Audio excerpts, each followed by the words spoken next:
Hey, what's up, y'all? This gonna be my day 6 doing my YouTube video, and it's actually a beautiful day outside, and I'm kind of like I don't know, it's weird, man. I don't know how should I start it off, but I just want to just be real with myself, just trying to be honest with people, that I'm gonna keep doing this video faithfully every day, the best way I can, and just to share my life version, to share my experience. And thank you for viewing, and thank you for listening. And today's topic is about the visions, my dreams that I've been having lately. And it's so real, you know what I mean? Like, it's getting to me, because it feels so real, man. Like there's other people talking at the same time, And once I wake up from my dreams, I get exhausted and stuff, and it's crazy, man. And I tell my wife my stories, and she'll actually listen and stuff, but I just really hope she believes me sometimes. But you can't force people to believe you. It's up to them. It's up to you guys. But I would like to share with you guys my experience about the afterlife, about people, what it looks like, and how people react. And to be honest, it seems like it's the same thing here, in this physical realm. And let's start off with this. Pretty much like day one in the afterlife, going by the hoods and cities, it's just the same now, but the only difference is that there's more people, all different backgrounds, religions, some different skin colors or races, just walking, shopping, hang around in different clubs, restaurants, chilling, talking with their friends and loved ones, parade celebrations of the same holiday here on Earth. You know what I mean? As if nothing really changed if you was here on Earth, but the clothing is more advanced, richer, still getting rich in the afterlife. The poor here on Earth still poor in the next life, wearing clothes with holes. People playing lottos in the store, hoping to win. Money still lingers. Day 2 in the afterlife, I see police officers with different race, all in one block, playing basketball, talking, sitting down with off-duty officers. As I asked one of them, can you please give me some directions to get to the hospital, because that's where my mom parks her car at, and she gives me her ticket to show to the gate parking lot person so I can retrieve her vehicle.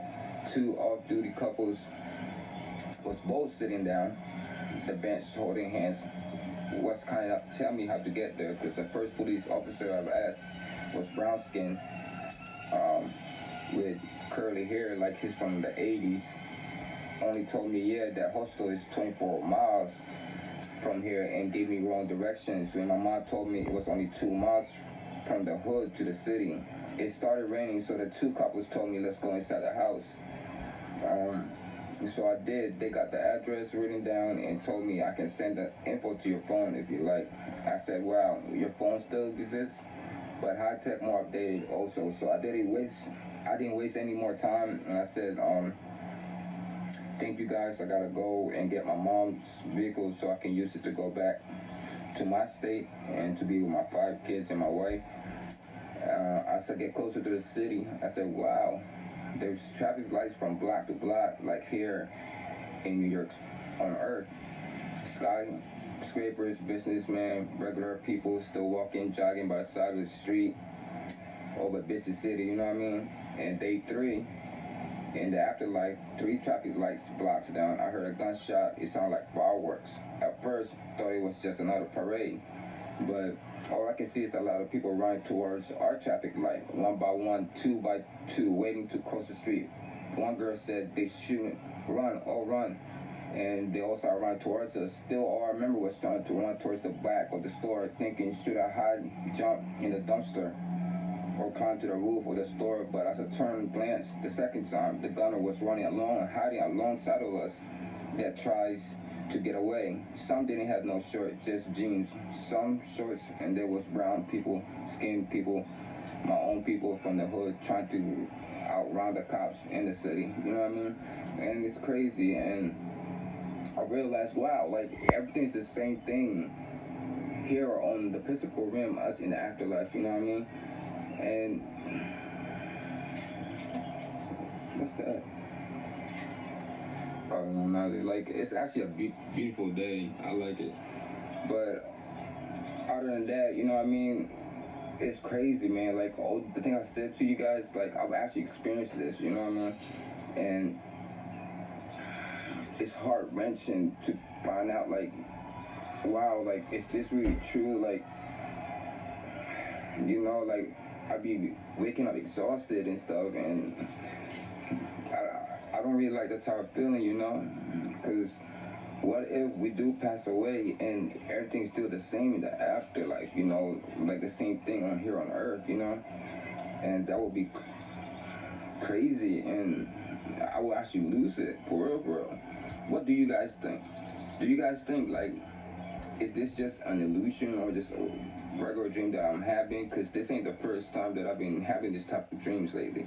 You know, I've been having this type of dreams where I was back in the past and wearing different clothes, like clothes that's like back in the, I say the 21st centuries and stuff, you know, where I was trying to find food, like go into the woods to gather branches to make a fire. I mean, to, yeah, gather some woods to make a fire thing so I could start cooking and looking for like deers and squirrels and animals to kill so I could feed my wife and my kids. And I realized that my wife, she's like in different body forms. She's just a little bit taller. Like I still remember she got dark hair, she's tall, and she's kind of skinny, and she was very beautiful, you know. And I noticed it, like every scenarios, every type of dreams I have with a different girl, it's always the same woman that has the same feeling for me, and I still love her so much, you know, like she shows the same love and emotions that I know that that's my soulmate. I know that's my wife, but she's just in different body form. You know what I mean? And I know reincarnation is true. It got to be. And I think that our physical body is just a vessel. And once we die, our body just goes to the earth, to the ground, and deteriorates. You know, and it just recycles. And then we come back to the womb as a baby and start over again, you know, like as if there's somebody higher than us. And I remember the vision, the dream that I had with the most up high. I remember waking up and I saw, waking up in this church, like, right, and I saw like this big table, and I seen my wife's grandparents and ancestors and stuff like that, and my great grandparents, you know what I mean, that passed away, and they were just all around the table eating different types of food. I mean, food that I never seen here on earth, like, you know, like a big shell and there's something inside of it. But when I taste it, it tastes so good, you know, like, wow, what type of food is this? And I remembered it was like the same person that I seen that I was helping fight in the clouds. He was wearing that white robe, the same person I seen. He was just walking around whispering to other people, whispering to them. And as soon as I went to the other room to go check it out, it was like a big, huge theater. And I seen a lot of people just laid back, you know, like they're all high up, like they can't get up, you know what I mean? Like, cause the feeling's so good, you know. I seen like white people, black people of all kinds, of colors, kids. They were just sitting in chairs like this, feeling so good, like they couldn't get up. And as I looked to the thing where they was looking at it, you know, like that big screen, it was done by light. you know, like the sunlight, like this sunlight, you know.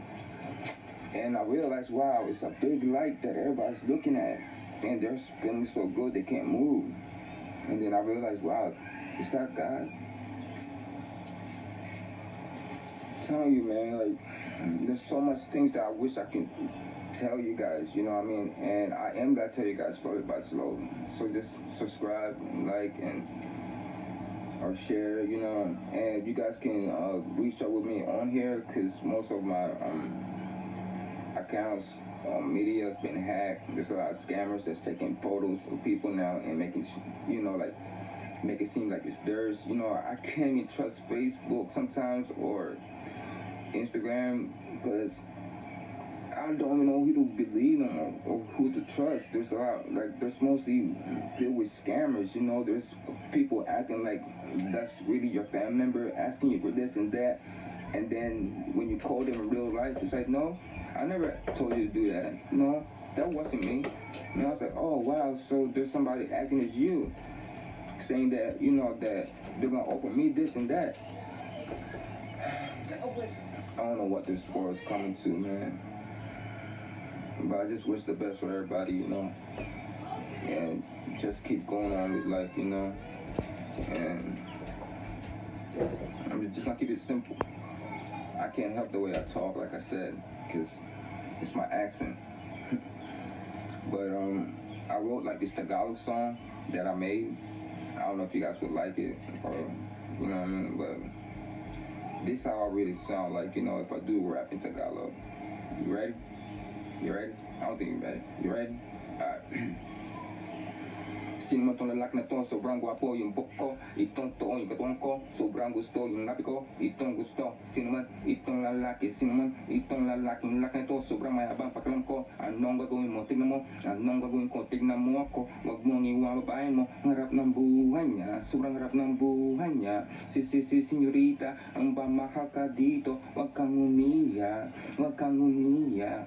Wag kang umiyak, wag kang umiyak. Wag kang umiyak.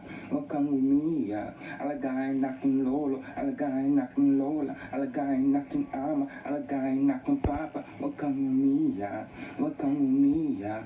Si senyorita, ang bamahal ka dito. Wag kang umiyak, wag kang umiyak. Wag kang umiyak, wag kang umiyak. Wag kang umiyak, wag kang umiyak. Alagayin aking lolo, alagayin aking lola, alagayin aking ama, alagayin aking papa. Wag kang umiyak, wag kang umiyak. Wag kang umiyak, wag kang umiyak. Wag kang umiyak, wag kang umiyak. Yeah, that's a little bit of Tagalog that I made. So I don't know, man. I wrote that song. I was locked up, and I was locked up for like straight 8 months across the bridge. And I could tell you my story too. You know what I mean? What happened when I was locked up? You know, and there was like this young kid. He was 18, like the youngest. And he was my cellie, you know. He was a white American dude. He was a cool dude. He was a cool young kid. He was there for robbing different stores, you know. But he was very talented. He can make beats. He can make songs and everything. And that's when I started making my song because of him. You know, he inspired me to do it when I was locked up. Because I got locked up with my 18th and my 21st birthday. And I will never forget that, because you know, my 18th, my 21st birthday, come on now, locked up. Come on now. And it was winter too. I'll never forget that. But hey, this is what it is. People make mistakes. We're not perfect in life, you know. But later on, it was just dismissed. Like, case was dropped. I remember losing my nice jobs, making $2K every 2 weeks as a house counselor, you know. All I wanted to do was just cross the bridge to Baltimore and go shopping. And I had some of my friends with me, but we had this white girl in the back seat, and that was my homeboy's girlfriend. And a cop was following us from the beginning of the Bay Bridge until to the end. When he was following us in the back, like in the middle of the Bay Bridge as we was crossing, he saw like there was 3 guys and 1 black guy and 1 white girl in the back seat. And I already knew he was profiling, you know what I mean? And they was trying to roll up a blunt, you know what I mean? Because I just bought like a half of a hydro ounce of weed. No, matter of fact, I bought, yeah, 2 half ounces of hydros. And I made sure that I actually put it on underneath both of my shoes, right? And they was rolling up and stuff, right? I told the guy on the back, look, do not roll up right now. Put it down, yo. Put that shit down, yo. And so the guy said, why? It's a cop behind us. So they all got scared and said, so they all put that shit down. I said, yo, do not put that shit up until we cross the bridge, yo. Alright? He said, alright. But then this girl, why the hell would she still roll up? And I was like, yo, tell your girl, yo, chill with that shit, yo. Put that shit down, yo. And then it was too late. The cops saw her rolling up the blunt. So that was already a cost, you know, to search us, to like pull us over. And then when I look back, as if we was about to cross the bridge. I mean, we was almost to the end. I saw the lights. I was like, damn, we got caught. So I had no choice but to pull over, right? And then the state trooper guy came to me and said, look, how's it going, you guys? You know how they do. It's like, how's it going, you guys? You guys doing good? You guys doing good? You know what I mean? You guys came to the party and stuff. How's it doing, you know? And he was smiling, too. And he was one of them, I don't know, them redneck people, you know, that really likes their job but takes advantage of it. Yeah, those type of people. But trust me, there's different cops, there's good cops, there's bad ones. But I don't know what it is. Just follow the rules, just do what they say, and you won't have no problem. Trust me, I know. But our dad told me like, yo, what you guys heading out tonight?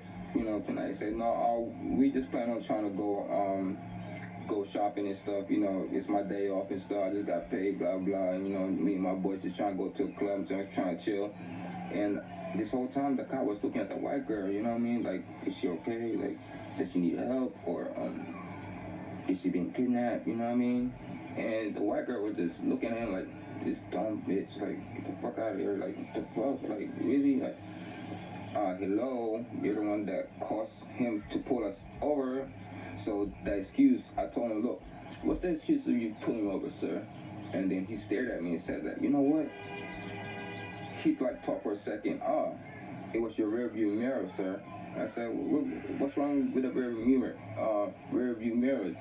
I said, there's a big cell phone wire, them chargers hanging on it, so it was blocking, and that's the cause for me pulling you over, stopping you.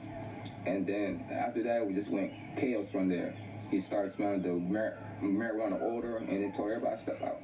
So we stepped out, and there was a blunt rolled up, so I had no choice. They handcuffed me and stuff, and I just never understand, like, why would they pull me over for a charger hanging on top of my rearview mirror? Like,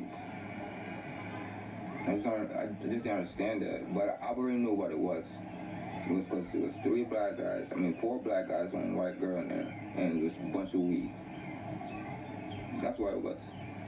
And I never told him about my 2.5 ounce hydro that I put underneath my shoes, you know. So when they locked me up, that's when they finally seen it, you know. It's like, oh fuck, I got this weed and shit underneath my shoes. I got 2.5 ounce hydro underneath my shoes and shit. And I mean, once they carried me to the barracks, and they told me to take my shoes off and stuff and take a shower and stuff. But I don't like that when they tell you to take a shower and shit. You got bent over and shit. Like, you got, excuse me for cursing, you guys. Because I know the YouTube policy, no cursing allowed. But,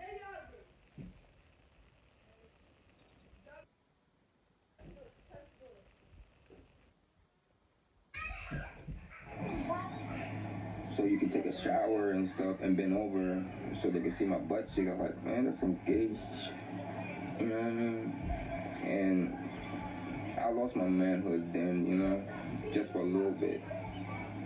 So I just bent over and did what they said, and then I quickly got back up and took a shower, and they gave me this uniform to put on and some flip-flops to send me to the block, I guess.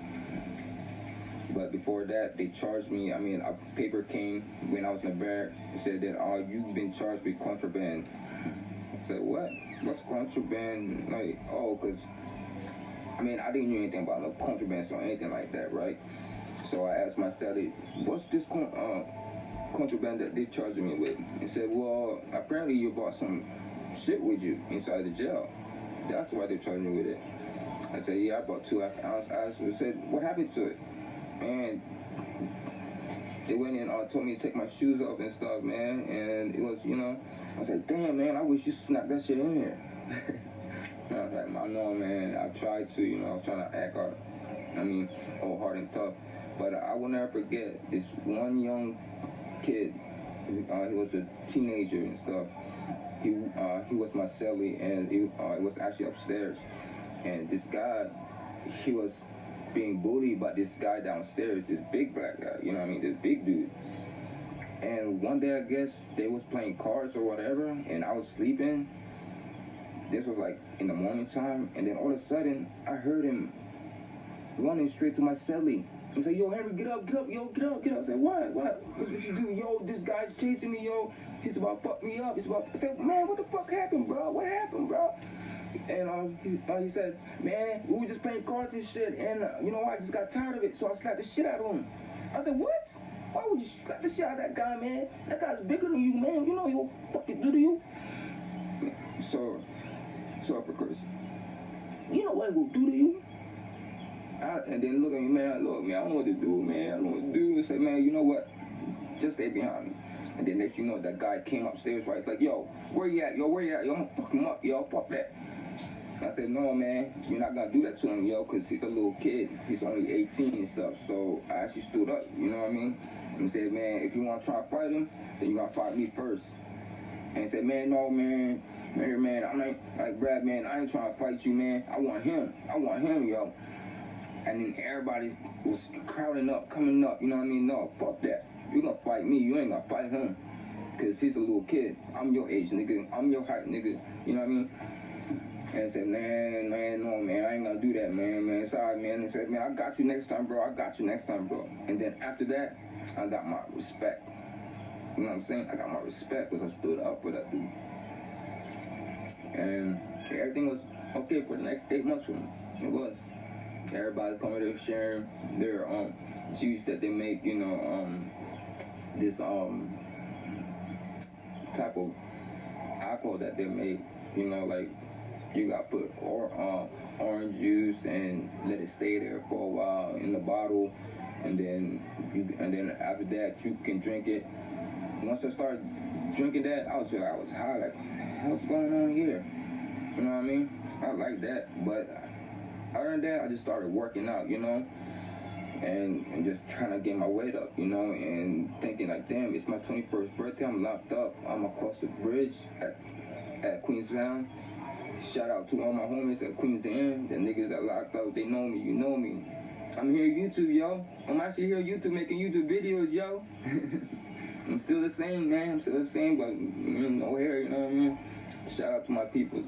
But other than that, man, I would like to introduce y'all to my daughter. Her name is Jamala. I don't normally do this, but if my family,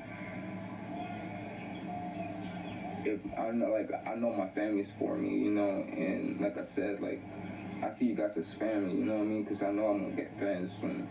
And I just want to introduce you guys to my families, slowly by slowly, And I had my daughter when she was from my baby for she was my first child, and now she's 11 years old, and her name's Jamala, but I'm not gonna say the last name and stuff, you know what I mean? But other than that, she's a good kid, and I'm trying to teach her my language and stuff, back home, but it's kind of hard, so I don't want to confuse her that much, So maybe one day when we do travel back to my country, because it's just like me, my mom, and my brother, and my sister in this country for like 34 years. All my family's back home, And it's been hard lately because I don't got that much support, that much friends in here, like cousins and stuff. But I made it. With God, I made it. But other than that, Jamala, I want to introduce you. This is my daughter, Jamala. Say hi. She got the same hair as me. She likes to play sports like me because I played 3 years football and I was a cross country team captain, and I led my team to the state regionals. And even though with a broken ankle, I still ran. You know what I mean? I think I told you about that story in my other video that I was like a rabbit. You know what I mean? Like I would run fast and pass everybody, and then next you know it, I started slowing down and everybody passed me. That's a rabbit race. I mean, like, yeah, that's what they called me. They actually nicknamed me a rabbit in cross country. But once I learned how it goes, the cross country thing, I took my time, and instead of running fast, I ran alongside them and slowed down, and then right in the middle, boom. That's when I started running real fast. Peace out. I will always like end up finishing first, second, or third. But other than that, you guys, I don't want to take up y'all much time, but I'll see you on my 7th video. Subscribe, like I said. I got more experience, more stories to tell you guys, and I wish y'all have a good day. And pray for me, pray for other people, and I'm just trying to keep it simple, y'all. Just trying to keep it simple. That's all. Peace out.